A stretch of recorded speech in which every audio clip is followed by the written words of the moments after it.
नमस्कार, जय माता दी। मैं हूँ आपकी अपनी लाइफ डिज़ाइनर आचार्य जीतू सिंह। बात करेंगे एकादशियों की, यानी पुरुषोत्तम एकादशी की बात करते हैं। जो महीना ही पूरा पुरुषोत्तम के नाम से जाना जाता हो तो यकीन मानिए उस एकादशियों में कितना बल होगा, कितना फायदा होगा, कितना सात्विकता होगी और कितने एनर्जीज होंगी। आप सोचिए, भगवान विष्णु को समर्पित ये एकादशी, यानी पूरा महीना ही जब भगवान विष्णु की आराधना का, उसमें भक्ति में लीन होने का, ऐसे में दो एकादशियां बहुत महत्वपूर्ण एकादशियां होती हैं। यूँ तो साल में 24 एकादशियां होती हैं, लेकिन अधिक मास और मल मास की जो दो एकादशियां मिलती हैं तो 26 एकादशियां होती हैं। तो लगभग 3 साल में ऐसा मौका ज़रूर मिलता है। तो सोचिए, जो लोग भी इस मौके को बहुत अच्छे से अचीव करते हैं तो उनकी ज़िंदगी में कष्ट कैसे कोसों दूर हो जाते हैं। भगवान विष्णु को समर्पित ये महीना और ये दो एकादशियां, कहा जाता है अगर आप इन एकादशियों को रखते हैं, यानी ये व्रत रखते हैं, तो यकीन मानिए आपको पूरे साल की एकादशियों का फल मिलता है। आपके जीवन से दुख सारे दूर हो जाते हैं, कष्ट दूर होते हैं, शारीरिक कष्ट दूर होते हैं, मानसिक स्थिति बहुत अच्छी रहती है जो व्यक्ति भी इस समय की एकादशियां रखते हैं।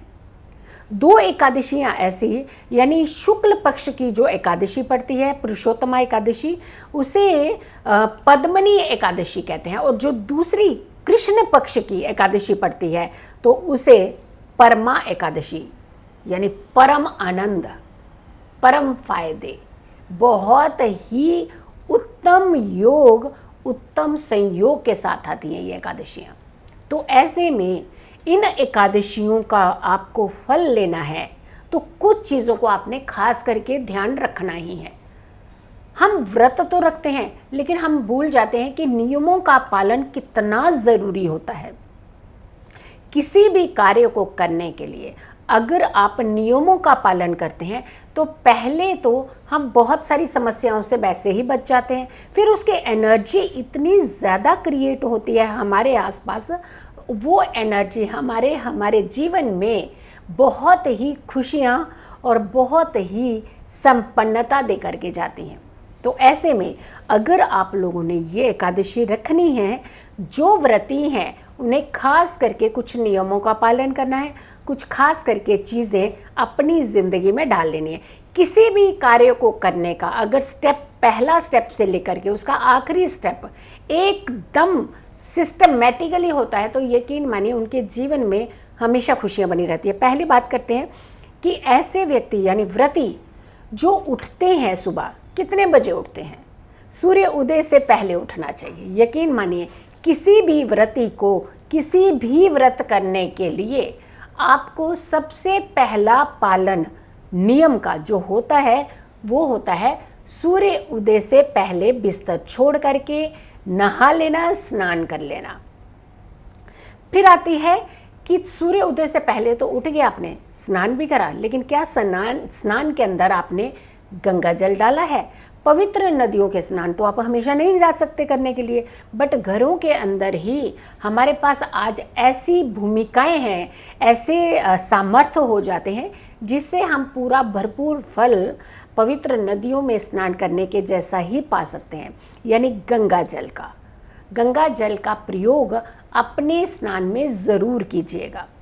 और गंगोत्री गंगा जल का अगर खाते हैं कि खास करके गंगोत्री गंगा जल का ही प्रयोग आपको अपने जीवन में ज़रूर करना चाहिए।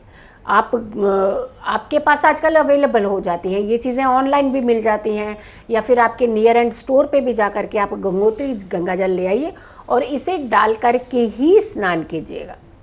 स्नान करने के बाद, क्योंकि आप बाल्टी में बकेट में तो कुछ बूंदे ही डालेंगे, स्नान करने के बाद कुछ हद तक गंगा जल आप अपने राइट हैंड में लीजिए और अपने ऊपर उसका छिड़काव भी कीजिएगा।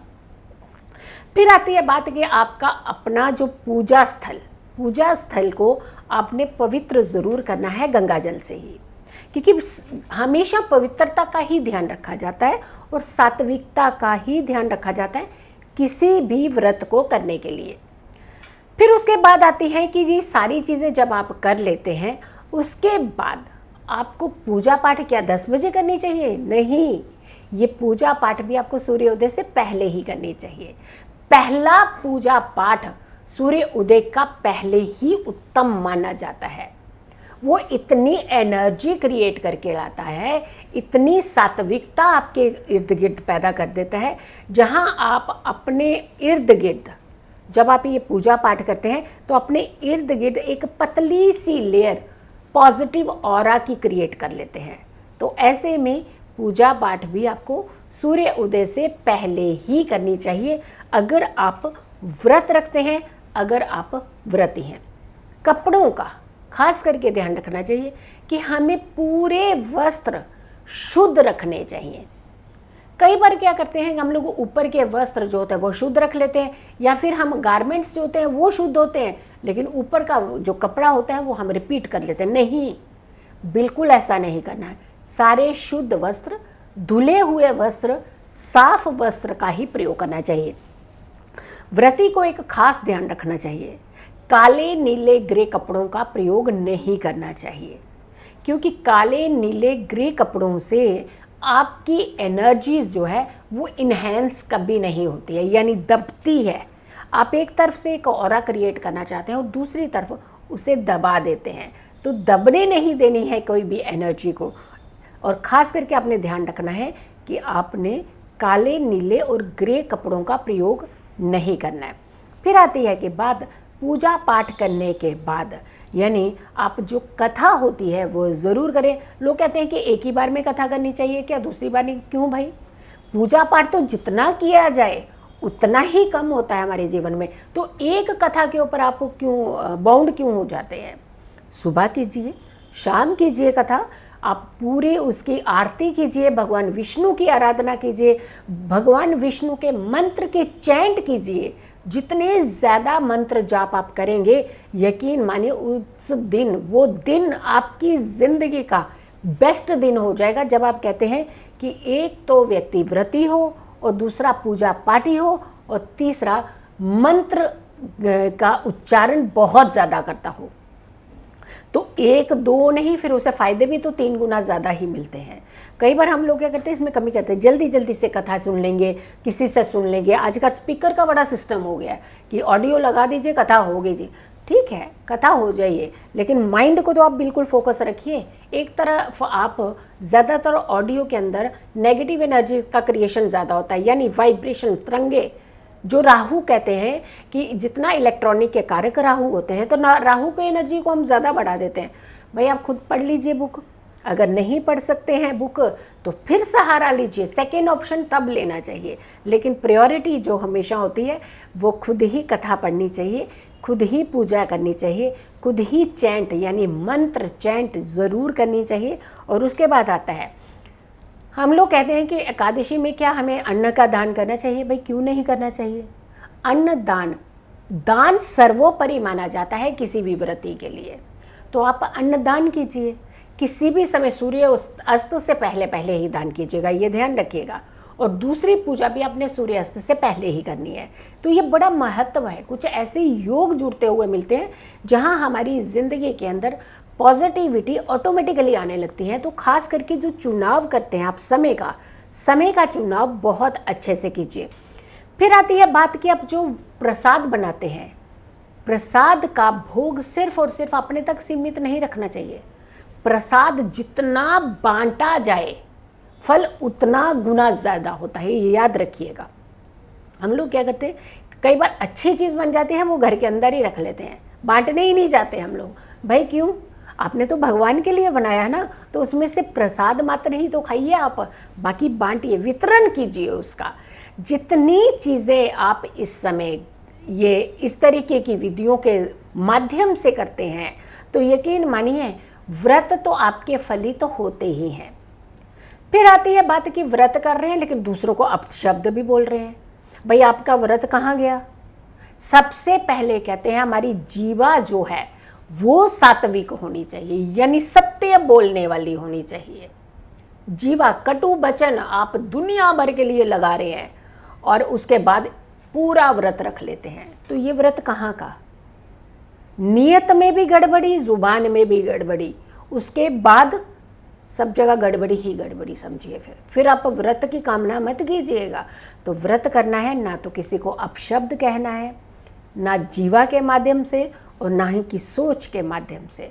बस अपने पूजा पाठ करना है, नियमित पूजा पाठ करना है। उठना सूर्योदय से पहले है और दोनों पूजाएं सूर्य अस्त से पहले पहले ही कर लेनी है।